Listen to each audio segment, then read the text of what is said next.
everyone. Welcome.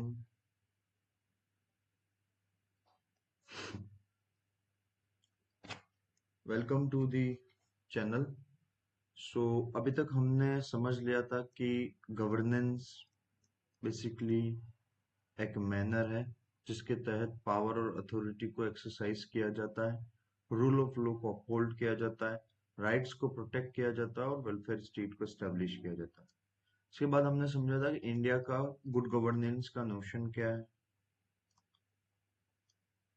इसके बाद हमने समझा था ई गवर्नेंस। ई गवर्नेंस होता क्या है? ई गवर्नेंस में हमने मॉडल समझने की कोशिश की थी और ई गवर्नेंस से रिलेटेड सारे कंसेप्ट्स हमने देख लिए थे। आज के इस पर्टिकुलर वीडियो में हम समझेंगे basically models of e governance.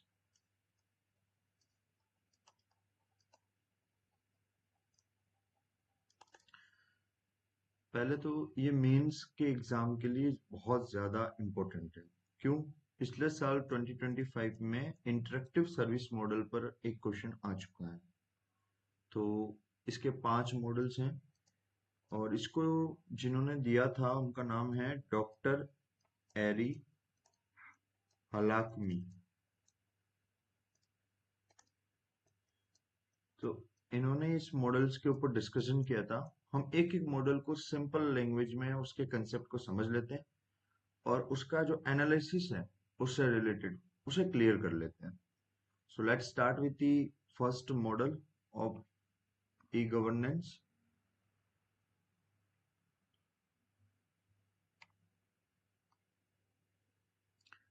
The first model is the broadcasting model.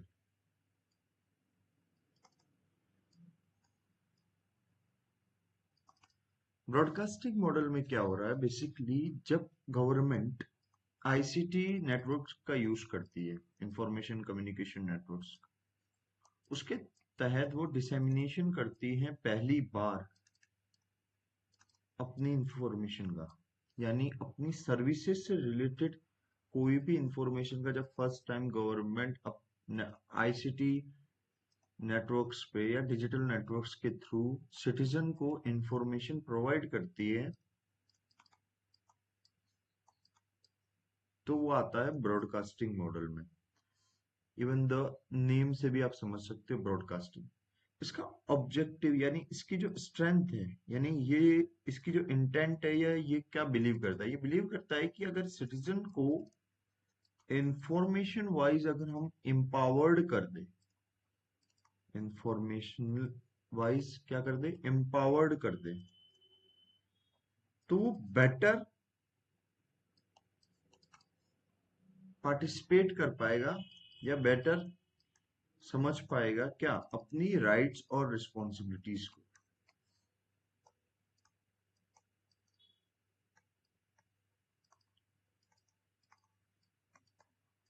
Example क्या है इसका? आप इसको नोट्स बनाते जाइएगा। एग्जाम्पल है इसका, in comment section if you want the notes, but it's better you write the notes with me in the class particularly। और आप ऐसे ही शॉर्ट नोट्स अपने बनाते रहिए, इसको ध्यान से सुनिए और इसको बार बार रिवाइज कीजिए जितनी बार हो सके, तो ये इंफॉर्मेशन आपके माइंड में बैठ जाएगी। इसका एग्जाम्पल है कि जब गवर्नमेंट बजट लेके आती है तो वो अपने चैनल्स पे इस बजट की इंफॉर्मेशन को पब्लिश करती है। तो वो बजट की इंफॉर्मेशन हमें पीआई पे मिल जाएगी, वो बजट की इंफॉर्मेशन हमें मिनिस्ट्री ऑफ फाइनेंस के वेबसाइट पे मिल जाएगी। यानी कि बजट का डिसेमिनेशन किया गया इंफॉर्मेशन गवर्नमेंट्स के चैनल पे। पर यही बजट जो है वो किसको इन्फ्लुएंस कर रहा है? सोशो इकोनॉमिक लाइफ को इन्फ्लुएंस कर रहा है, किसकी? सिटीजन्स की। इसका मतलब इंफॉर्मेशन वाइज अगर बजट ने इन्फ्लुएंस किया है socio economic life of citizens, इसका मतलब सिटीजन जो है इस बजट को देखकर अपनी सोशो इकोनॉमिक लाइफ के डिसीजंस को फॉर्म कर सकता है। गवर्नमेंट को बजट से रिलेटेड डिसीजन पे अपने ओपिनियंस को बिल्ड कर सकता है।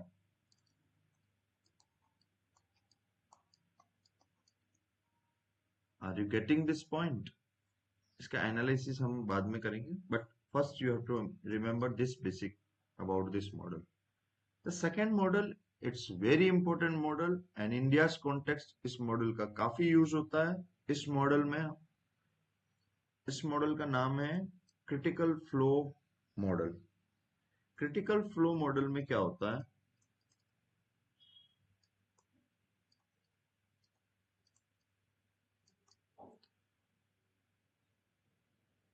क्रिटिकल फ्लो मॉडल में दरअसल ये होता है कि आप एक स्ट्रेटेजिक ग्रुप देखते हो. अब ये एक स्ट्रेटेजिक ग्रुप कोई भी हो सकता है. ये एक सोशल ग्रुप हो सकता है, ये एक इकोनॉमिक ग्रुप हो सकता है, ये एक सोशल ग्रुप, इकोनॉमिक ग्रुप, ये एक कॉर्पोरेट ग्रुप हो सकता है. लेकिन आप एक स्ट्रेटेजिक ग्रुप को देखते हो और इस स्ट्रेटेजिक ग्रुप के लिए आप एक स्पेसिफिक इंफॉर्मेशन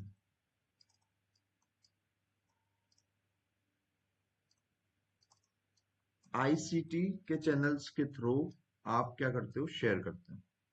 इससे क्या होता है और इसका इम्पैक्ट क्या है, इसको हम समझते हैं. इससे होता क्या है कि आप जब ये इंफॉर्मेशन एक स्ट्रेटेजिक ग्रुप को शेयर करते हो,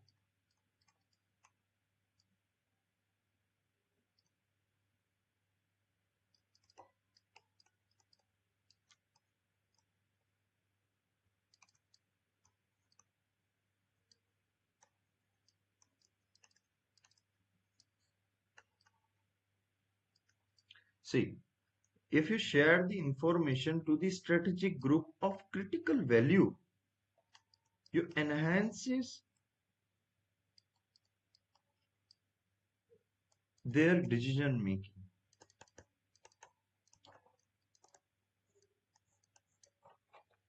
You enhances their decision making. That's true. कैसे? अगर गवर्नमेंट ये हाईलाइट करती है किसी जगह का कि पोल्यूशन कितना, जैसे अभी मैं दरअसल जयपुर में हूँ, तो अगर यहाँ राजस्थान गवर्नमेंट ये हाईलाइट करती है कि यहाँ पर पोल्यूशन के क्या लेवल है, तो गवर्नमेंट अगर ये हाईलाइट करती है कि जयपुर में पोल्यूशन का लेवल की मात्रा इस इतने पीपीएम पर पहुंच चुकी है, तो ये इंफॉर्मेशन जब यहाँ का सिटीजन, ये इंफॉर्मेशन जब यहाँ के लोग, यहाँ के पीपल्स इसको समझेंगे, तो वो क्या करेंगे, एक हेल्दी इन्वायरमेंट की डिमांड करेंगे. वो क्या करेंगे, क्लीनर एयर की डिमांड करेंगे. तो आपने क्या किया, इनहेंस कर दिया उनकी डिसीजन मेकिंग को. तो इससे क्या हुआ, इससे ये हो गया कि गवर्नेंस को क्या कर सकते हैं, ये इन्फ्लुएंस कर सकते हैं. बिल्कुल. तो क्रिटिकल जो फ्लो मॉडल है, ये हमेशा एक स्ट्रेटेजिक ग्रुप के लिए बनता है. जैसे कि गवर्नमेंट जो है लोन डिफॉल्टर्स की लिस्ट बनाती है. अब ये लोन डिफॉल्टर की लिस्ट किसको हेल्प करती है, इन्वेस्टर ग्रुप्स को हेल्प करेगी. तो इन्वेस्टर ग्रुप क्या हो गया, यहाँ पर एक स्ट्रेटेजिक ग्रुप हो गया. लोन डिफॉल्टर की इंफॉर्मेशन किसको हेल्प करेगी, बैंक्स को हेल्प करेगी. लोन डिफॉल्टर की इंफॉर्मेशन लो इन्फोर्समेंट एजेंसीज जो लगी हुई है उनको हेल्प कर सकती है. तो एक इंफॉर्मेशन के वेरियस स्ट्रेटेजिक ग्रुप्स भी हो सकते हैं.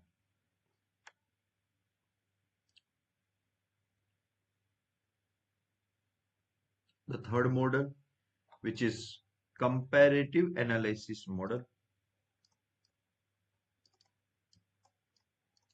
बहुत सिंपल है ये मॉडल. इस मॉडल में हम क्या करते हैं बेसिकली कि ये मॉडल सबसे ज्यादा यूजफुल, अभी मैं समझा देता हूँ, ये सबसे ज्यादा यूजफुल होता है डेवलपिंग नेशंस के लिए. तो हम क्या करते हैं, दुनिया भर की ई गवर्नेंस की बेस्ट प्रैक्टिसेस को, ठीक है, आईसीटी की टेक्नोलॉजी उसको डाटा को गैदर करने में, एनालाइज करने में हमें हेल्प करती है. और ई गवर्नेंस की एफिशिएंट डिलीवरी ऑफ सर्विसेज जहां पर भी हो रही होती है, उस प्रोजेक्ट को, उस मॉडल्स को हम स्टडी करते हैं और हम कोशिश करते हैं कि इस तरीके की सर्विसेज हम हमारे सिटीजन को भी दे पाए. तो कंपैरेटिव एनालिसिस मॉडल क्या करता है सर? कंपैरेटिव एनालिसिस मॉडल एक हेल्दी कंपटीशन बनाता है, एक हेल्दी कंपटीशन देता है। और कंपैरेटिव एनालिसिस मॉडल एक और इम्पोर्टेंट चीज करता है, वो क्या करता है कि एक रीजन के बीच में और एक स्टेट और स्टेट के बीच में कंपैरिजन ड्रॉ करता है। जैसे कि नीति आयोग हेल्थ इंडेक्स निकालता है सर, और नीति आयोग अगर हेल्थ इंडेक्स निकालेगा राजस्थान का और गुजरात का, तो राजस्थान का जो लोग हैं वो कंपेयर करेंगे हम गुजरात से, और गुजरात का अगर लोग कंपेयर कर रहे हैं तमिलनाडु से, तो ये जो कंपैरेटिव मैनर है, यानी जो फेडरल रिलेशन यहाँ पर शेयर हो रही है, एक कम्पिटिटिव फेडरलिज्म अराइज कर रहा है इन सब में। वो किस तो इस जो मॉडल्स हैं इसको स्टडी करने से क्या मिलेगा सर हमें? Best value practice system. And you should remember this line कि the comparative analysis model give you best value systems of governance across the world, and it enhances what? The governance delivery process of different nation states.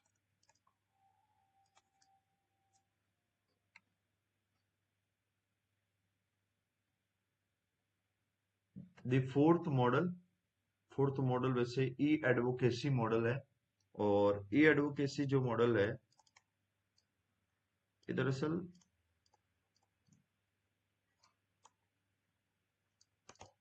ये बात करता है कि लोग जो है वो गवर्नेंस के प्रोसेस के अंदर अपने ओपिनियन को, यानी पब्लिक ओपिनियन के थ्रू गवर्नेंस को एक वाइडर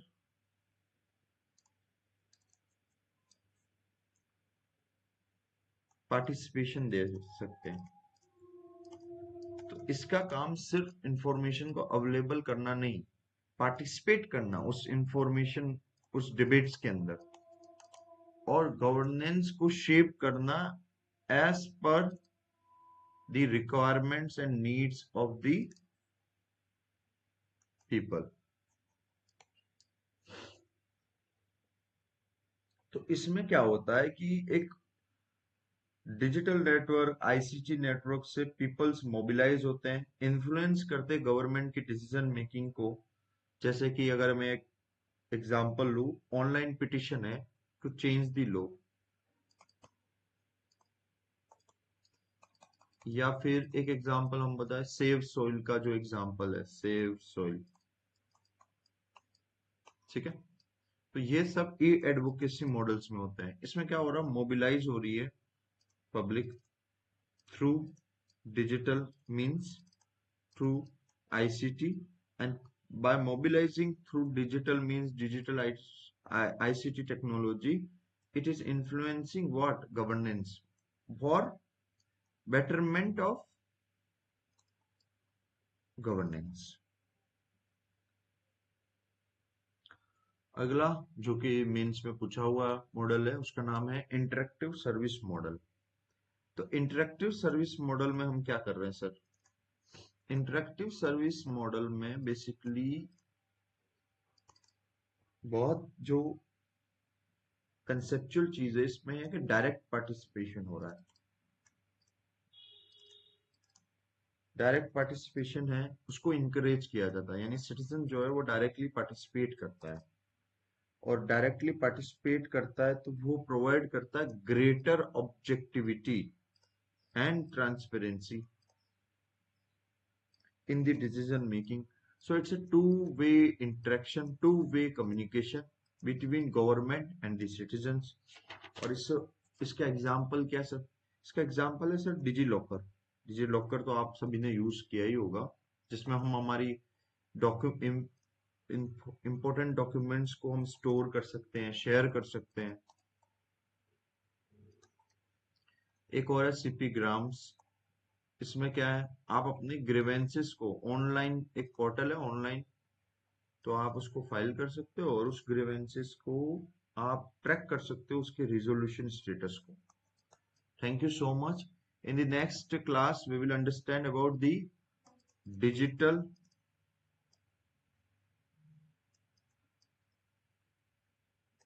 डिजिटल इंडिया मिशन जो था हमारा, उसको समझेंगे. थोड़ा एआई पावर्ड गवर्नेंस समझ लेंगे, हो सकता है क्वेश्चन आ जाए इस पे. एआई पावर्ड गवर्नेंस समझेंगे. और ठीक है, इसके बाद हम नेक्स्ट टॉपिक ले लेंगे गवर्नेंस का, जैसे को कहते हैं हम citizen charter. It's very basic topic but we will complete it in one day.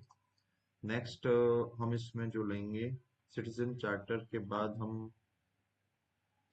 Topic जो शुरू करेंगे वो होगा basically, I will remind you citizen charter पहले फिनिश करेंगे, फिर आपको बताता हूँ मैं कौन सा टॉपिक करेंगे.